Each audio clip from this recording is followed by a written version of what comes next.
G'day, Andrew here again from Guitar Street. Thanks so much for tuning in. Yeah, it's been a while. I do apologize. I know it's been quite some time since I put up a rescue video and actually spoke to you. So, g'day. I really wanted to put together a rescue video for this guitar. The Greco EG 500 in Violin Burst is actually my favorite guitar of all time. This is my unicorn. This is the guitar. This is the guitar that I actually got into importing for. I've just never bought one. This one is a 1981 Greco EG 500 Superpower, obviously the Les Paul custom in Violin Burst, all gold hardware. These things were being built by Fujigen. They are some of the best Les Pauls ever made. There's so many rescue videos I've got to get live, and I do apologize for that, but we're on our way. We are. What have we got in the backlog? The Greco Les Paul, the Pirate, that's inspired a t-shirt. The Dark Lord, which was a Yamaha Studio Lord. SB55 Yamaha bass. What else have I got? I'm sure there's more. As you probably know, I usually name my rescue guitars. It's usually inspired by the affliction they suffer when I pick them up. So Ugly Paul, that pretty much self-explanatory. It was, a brutalized Les Paul. The Pirate LP had a big patch over one of its pickups and seriously looked like a pirate. I'm selling t-shirts to help support these rescues, and more importantly, selling them to support or pay for the donation guitars that I put together. I'm working with a couple of charities at the moment to find recipients for these donation guitars.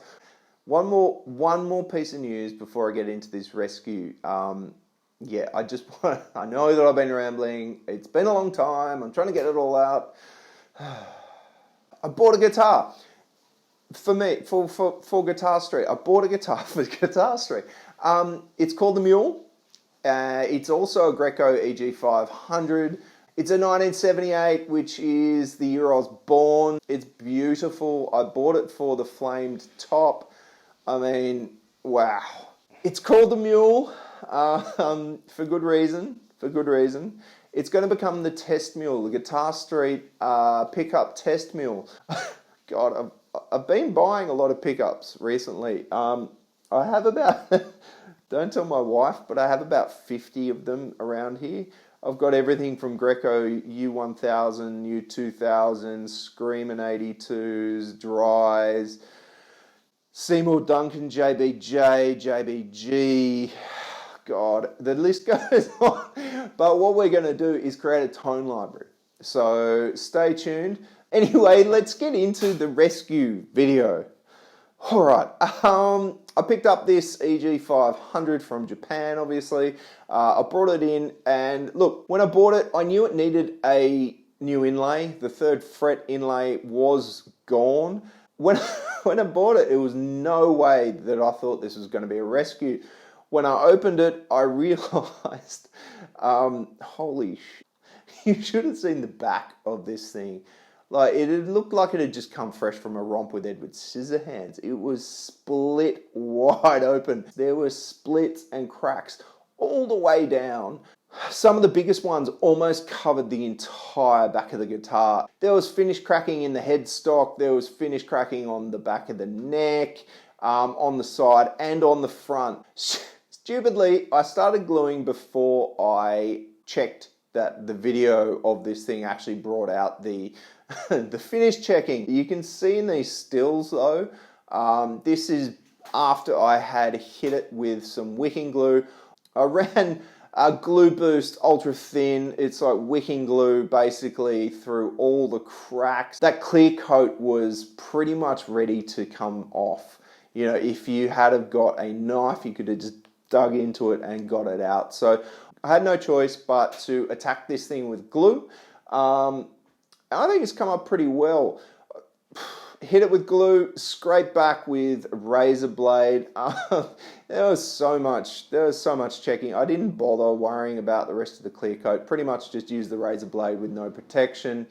Scraped it back, then started the process of wet and dry. So the entire back of the guitar has been wet and dried from 1200, 15, 2000, 2500, 3000, yes, roundabout. And then obviously hit it with polish and buffed it right up. Look, it's come up really well. There's a couple of small checks still. It's kind of good, I guess, to leave them. I'm not going to bother going back over it again and finishing off those ones. Just one really quick note about this. This guitar is for sale, and to a prospective buyer, there is absolutely no headstock or neck damage. This is not a snapped neck repair. You might see tiny hairline or evidence of little hairline cracks. That is where I've sanded back the finish and the black finish over the top. The burst has actually gone away, and in where that clear coat was, I've gone past it. The glue has been left. You'll see what I mean. I've tried to take some video of it here. Absolutely no real damage on this guitar. It was just the finish was garbage. After that, I did get into the inlay.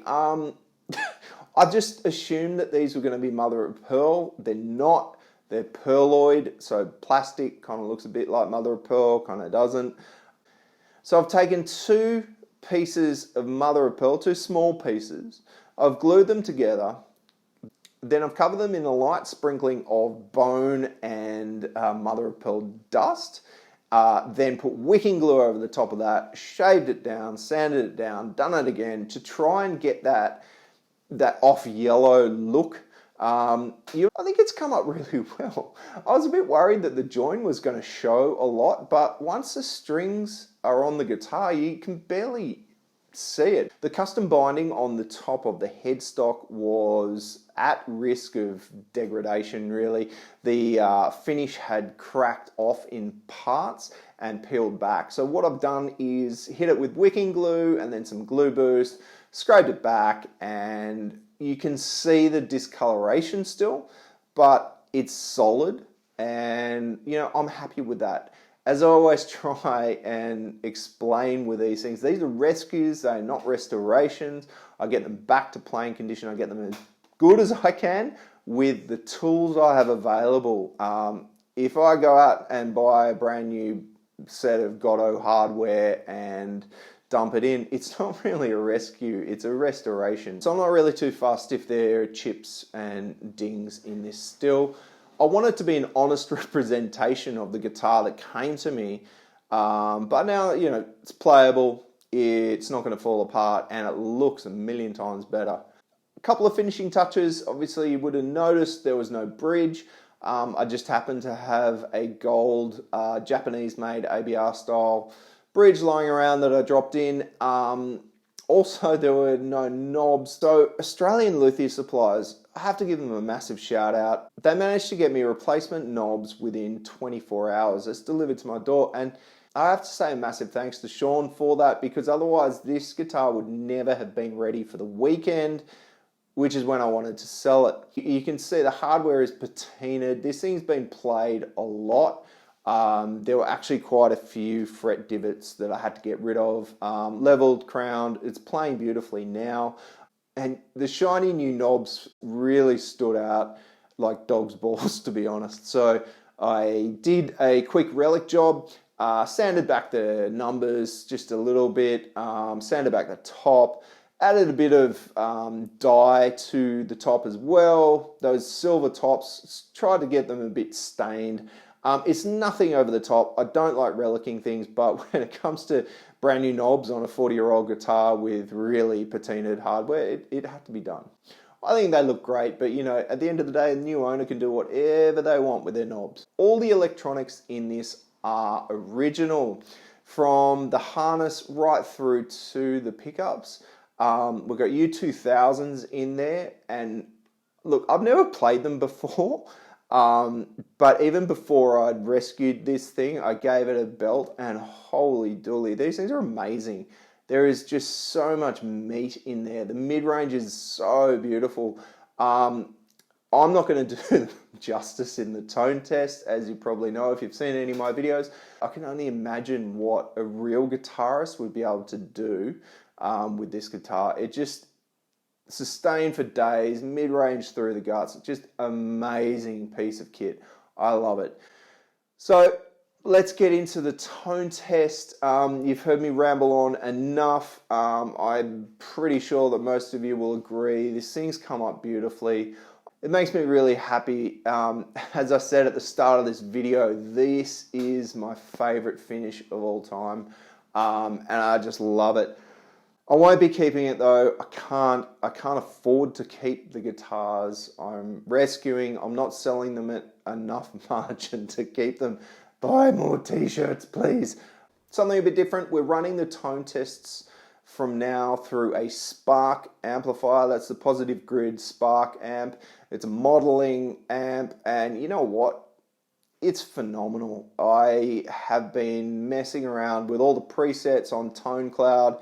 Good God. I'm going to be running this on a pretty standard preset. I found it on Tone Cloud. It's a ZZ Top. I figure that's a pretty good one for this kind of guitar. Thanks so much for tuning in. Please hit subscribe or follow me on Instagram at guitarstreet.co.